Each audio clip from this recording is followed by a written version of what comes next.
एकरा का भइलो? अरे मत पूछी कि का भइल। ना पूछब जा। ओम तरप। जीजा जी तनी के देखी ना। इनका देख के हम का कर? अरे इनकर हाथ देखी। अच्छा अच्छा, हाँ तो बैठिए। ऐसा लीजिए, न बैठ जाए, अपने ही यहाँ बैठ जाए। हाँ देखाएं बायां हाथ। हाँ हाँ, तोरे कलैया सुकुमार हो चुभ जाला कंगनवा।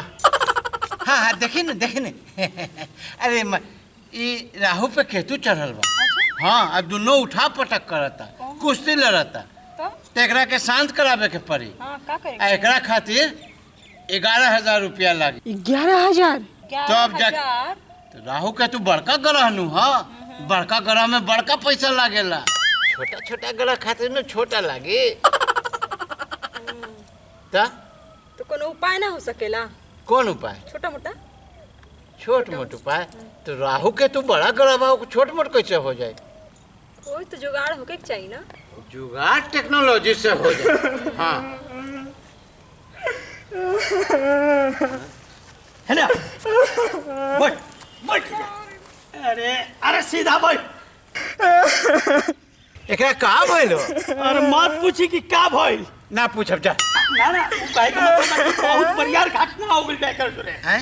हाँ ए पंडित जी पहले आराम से रहुआ बैठ जाइए। तब हम सब चीज बताते। का भाई तो ही बताओ बताओ। हम बताओ ते। हाँ बताओ। बैठ जी। हाँ देखी का भइल पंडित जी। हाँ। ई अपन गांव में एगो लड़की से प्यार करत रहे। प्यार करे में तो रोबे करेला।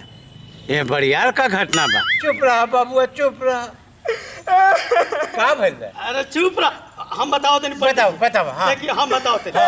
तो ई प्यार करत रहे लड़की से। ओकरा बाद कुछ दिन भेंट मुलाकात, मकई के खेत में, धान के खेत में, कहाँ कहाँ ना भेंट कुल। सब चीज ठीक चलत रहे। मैंने कुछ दिन प्यार चलल चलल प्यार चलल। ओकरा बाद वो लड़की के शादी हो गई। लड़किए के शादी हो गई? हाँ लड़किए के शादी हो गई। एकरा से? अरे एकरा से ना, अरे दूसरा गांव में। ठीक अच्छा अच्छा। हाँ हाँ हाँ। ई बेचारा पागल मजनू लेखा पूरा गांव में भटकत चलत रहे। कभी हाथ काटे, कभी पेड़ पे चढ़ के कूदे, कभी अकेले बगीचा में बड़ा बड़ा करता। हमरा कुछ समझ में ना आवत रहे कि का होई। पगला ये सबसे खराब आदत है लड़की के। प्यार केहू से करी आ शादी केहू से कर ली। मामूली पैसा कमैले बा। बात ये बा कि तब तुम अपन बाप के बात पर बियाह करता रू तो बाप से पूछ के सारे प्रेम कर ले रहू। प्रेम कर ले रहू। हाँ बोला। मोबाइल रिचार्ज हर महीना करावत रहे लड़का। हाँ उहे ना, जितना उ सलवार सूट जीन्स टी शर्ट पहन ली एकरे पैसा से। बहुत दुख भरी दास्तान में कर। ये अपन माई के कान में के झुमका बाली सब बेच देलो। लड़की के मेंटेनेंस पूरा करेगा। मगर तब हूँ लड़की एकरा जरूरत गद्दारी कइलस। समझ महंगा हो गई लड़की के चक्कर में। प्यार में भीख मंगा हो गई। है ना पंडित जी? वो लड़की के पिया ठीक हो गई। क्या तनी गांव में बारात आई, ओ बारात में डीजे पे लड़का पागल लेखा नाचत रहा। ऐसे नाचत रहा। बड़ा दुख भरा नाचबा बबुआ तो है। बड़ी दुख भरी नाचबा बबुआ।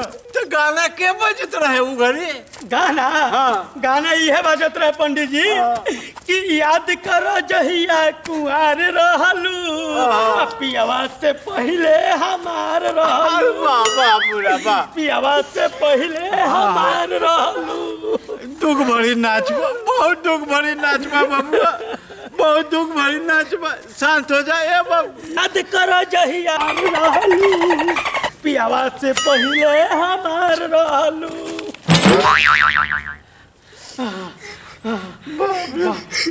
सोच ली पंडित जी, अभी इतना नाचता तो दिन ओकर बारात में कितना नाचत होई। नाचत ई मोमबत्ती से अगरबत्ती बन गई लड़का।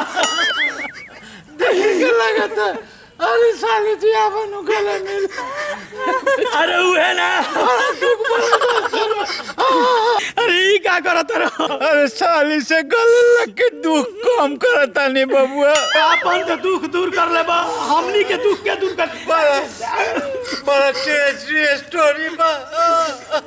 ए पंडित जी देखी ओइजा तक तो ठीक रहल, ओकरे आगे का भइल? बतावन आगे का भइल? अगर जब साल भर के बाद ओइजा से आई तो अपना गोदी में एगो लड़का लेके आई। आगे आगे आगे अब हमरा से नहीं के बोलल जा,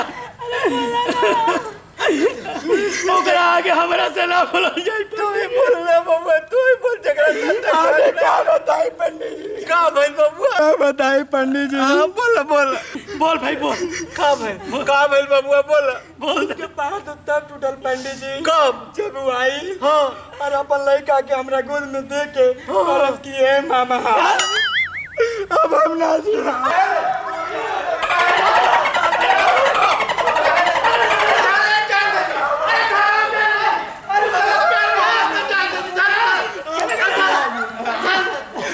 अब हम जाएंगे। अरे ना भाई बबुआ उतार जा, मत कूदो। बबुआ मत कूदो, उतार जा। अरे मत जान दे। ए भाई हमरा लड़के जिए के अरे बेवकूफ, अरे लड़की खाती जान दे बहुत गलत, जान मत दे।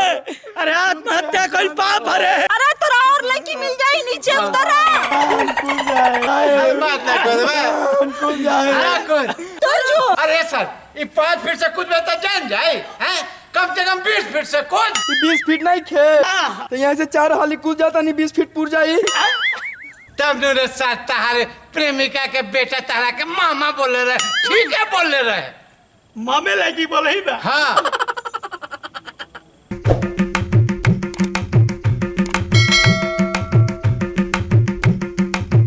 तो भाई दर्शक देवता लोगिन, हम लोग के चैनल के प्लीज सब्सक्राइब करें, लाइक करे, शेयर करे, घंटी जरूर बजाए।